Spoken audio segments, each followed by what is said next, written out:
there is, let's just assume for the moment, because it's endlessly complicated, there's a way of understanding how the account of all possible account givings is inflected in the two basic ontological domains relevant to reality. The natural, non-minded domain, the world of causality, of physical causality and natural objects in space and time, the philosophy of nature, which is the second part of the encyclopedia, and the world of minded materiality. Spirit, Geist, the philosophy of spirit. In the philosophy of spirit, guess how many parts? 3, as is always the case with Hegel. Philosophy of subjective spirit, philosophy of objective spirit, philosophy of absolute spirit. Philosophy of subjective spirit is basically what we would now call a philosophical psychology. The right way to understand human individual mindedness, given the categories for understanding anything developed in the logic, applied to mindedness understood in its individual inflection. The philosophy of objective spirit is the way we understand the intersubjective social dimension, finally, at the end of the day, of human spirit, which he also published as the philosophy of right. And then there's the embodied living form of human self-understanding that he called the philosophy of absolute spirit. And that includes 3 dimensions: art, religion, and philosophy.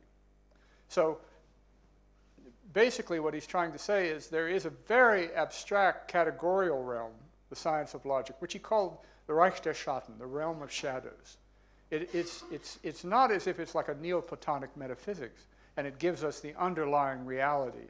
That's the main way Hegel has been misunderstood, that the logic represents the underlying noetic reality that the sensuous world only dimly makes appear. That's false. That's not what Hegel's trying to say, in my view. So the logic, understood as the account of all possible account givings, has an inflection in the natural world, in the way we understand nature, and in the way we understand ourselves, and in the way we understand ourselves as an essential difference between an affective and sensible modality, the way we feel when we look at works of art and experience tragedy and go to film, is a mode of self-understanding. And it's different from the representations we make when we tell religious stories to each other in sacred text. That's a different mode of self-understanding. And then there's the most conceptual form of self-understanding in philosophy, but philosophy considered now in a way different than in the science of logic, but as one of these expressions of minded self-knowledge informed by the logic. So the aesthetics is a category within the encyclopedia, within this whole general structure. The key to everything are the categories necessary for anything to be understood. Basically, being, essence, and concept. Very long story about why that should be. But they're not competitors, the aesthetic and the philosophical, the aesthetic and the logical.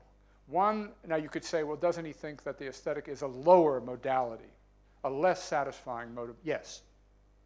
Art is, for Hegel, you could reject this if you like, but the thesis is art is a less satisfying modality of self-understanding than philosophy. Less satisfying. Now, in the light of all this, it's very mysterious that Hegel would say art is a Vergangenes, because religion isn't. If philosophy has achieved something like absolute self-knowledge, why don't we no longer need religion? Well, we need it for political reasons. You have to have a church for various reasons in Hegel. Philosopher doesn't need a church. Everybody else does. Very old Platonic thesis that reemerges with Hegel. But if we still need a religion as a modality of self-understanding, why wouldn't we still need art? Very mysterious in Hegel. But the basic point, again, very long-winded, but these are deep questions. The aesthetic and the logical are not competitors. One is a lower order modality of the realization of the other. That's my interpretation anyway.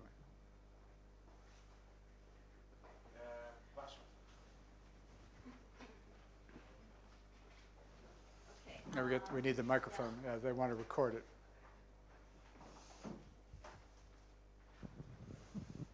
Thank you very much. My question has to do with this contrast that you drew between inferential intelligibility and visual.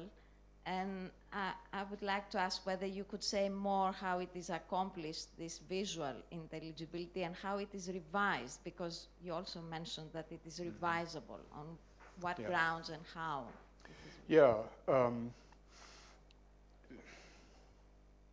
The difficulty is that if it is visual intelligibility, if there is such a thing, it's non-discursive. It's like a perspicuous representation. The whole point is it's not discursive. That means it can't be conceptually articulated and defended. I see the lie in your face. No, you don't. How do you know? I see it. No, you don't. It's just, it's like a Monty Python bit. There's no way. Yeah, let's have an argument. We are having an argument. No, we're not. So the only thing I could say is that the thing to avoid in worrying about revisability is that the task is to see deeper into the inner. That's what will clarify the unclear. No.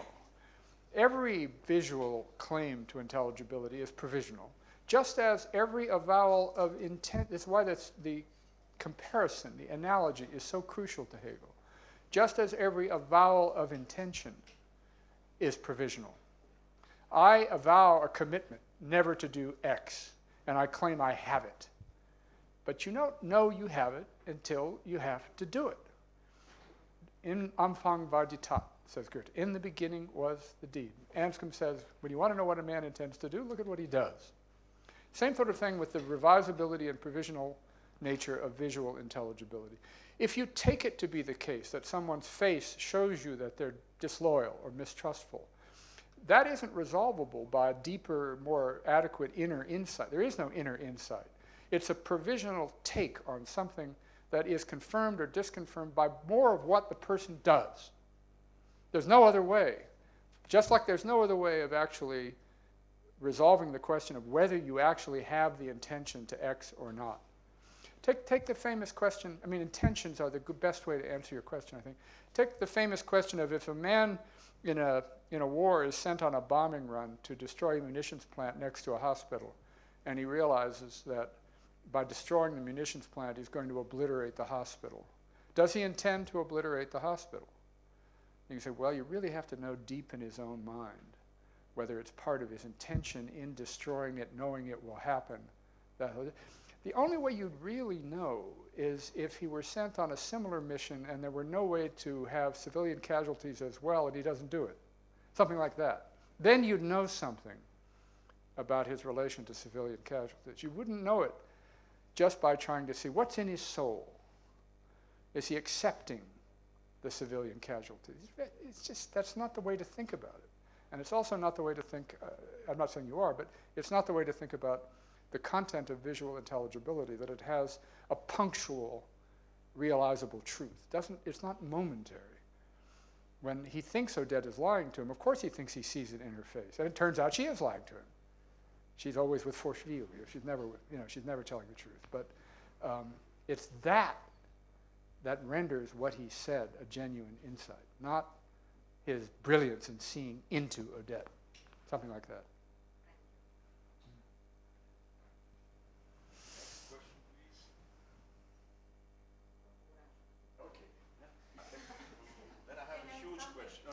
Simple one. I probably have a huge answer, I'm afraid. No, I just wanted to somehow to.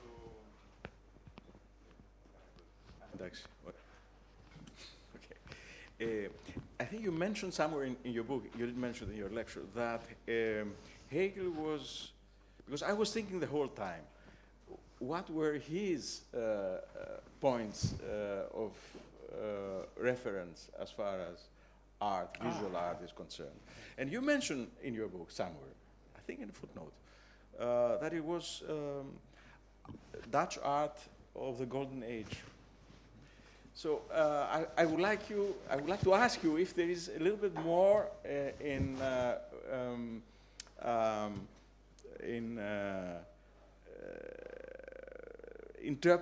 terms of interpretation of Dutch art in his work, that one could take as a kind of model, as a kind of pre-modernist approach, modernist approach in pre-modernist times, as far as the art of the Golden Age is concerned. Yeah. Because in a sense, one could see a lot of Manets in the 17th century in Dutch painting, in a sense. I mean, He's not definitely like, evoking yeah. Dutch painting. So I see very, very well how it could work out. So my question is, do we have something more substantial from his writings on aesthetics about that, or in the phenomenology, or whatever? Unfortunately, no. One thing to say is we know who his artistic heroes were, Shakespeare, Goethe, in the modern period, especially Goethe. And we know whom he didn't like. And some of those opinions, I think, are pretty dumb. He didn't like Kleist, for example. That's pretty stupid, not to like Kleist. Another great mystery, he visited Paris in the 1820s. In the entire 4 times he gave the lectures on fine art, in the section on painting, there's no reference to French painting. Now, the 18th century in France is a pretty amazing century in French art. You've got Chardin, you've got all these geniuses. So there's something funny about it. So that's one problem. We don't quite have enough information. And his views about Dutch art, I'm afraid, are a little cliched and sentimental. He sees it as a kind of visual way for us to actually feel the triumph of bourgeois society. Peaceful interiors, reconciled family life, happy small commerce.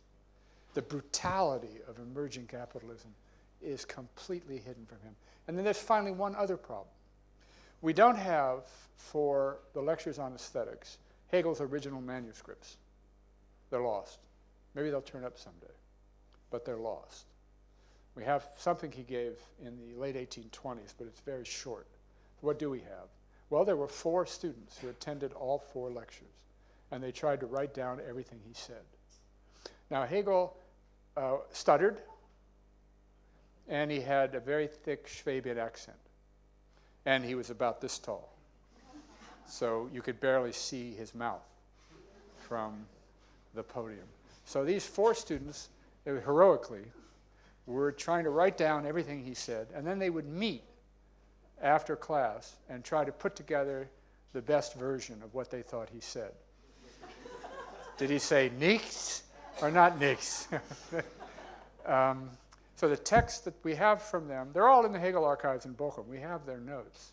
But when the first edition that tried to combine all of these lectures into one edition was put together to get the best version of what he said about everybody, it was by a man named Hotho, H.G. Hotho, who had his own idiosyncratic views about art. And there is a woman named Anna Gethmann-Siefert who for 50 years has been trying with some success to show that many of the opinions about actual artists in the lectures are Hotho's, not Hegel's. So we have a textual problem. For example, the question is Rossini. Did Hegel like Rossini as much as the text says? And she has plenty of evidence that it's Hotho who likes Rossini, not Hegel. So I'm afraid there's no good, clear way to answer your question, except that what he did say about Dutch artists is not terribly interesting. What he says about Shakespeare, about Goethe, is amazingly interesting. But the fact that he wouldn't mention French painting, he also liked the most sentimental form. I mean, Murillo is a great painter, but what Hegel liked were the paintings of little playful children, you know, the Murillos that we all think of as just bordering on kitsch. Hegel loved them. So thank you very much Thank again. You all very it was much. a great evening.